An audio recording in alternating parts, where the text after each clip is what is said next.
കളി കാണാനെത്തിയ മഹാസഭയെയും പന്തലിൽ വെച്ച വിളക്കിനെയും സജ്ജനങ്ങളെയും വന്ദിച്ചുകൊണ്ട് 9 നാൾ വടക്കൻ കേരളത്തിൽ രാപ്പകൽ നിറഞ്ഞു നിന്ന പൂരോത്സവം സമാപിച്ചു.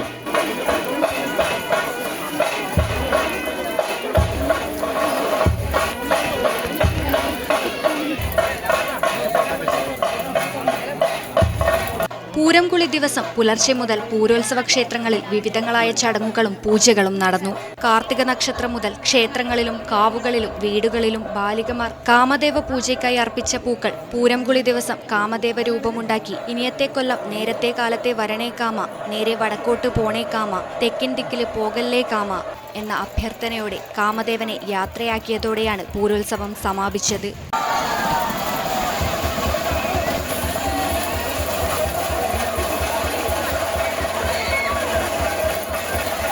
കാമദേവന് പൂരക്കഞ്ഞിയും പൂരാടയും നിവേദിക്കും. ഉപ്പിലയിലയിൽ അരിപ്പൊടിയും തേങ്ങയും വെല്ലവും ചേർത്തുണ്ടാക്കുന്ന മധുര പലഹാരമാണ് പൂരാട. Network news, കരിവേള്ളൂർ.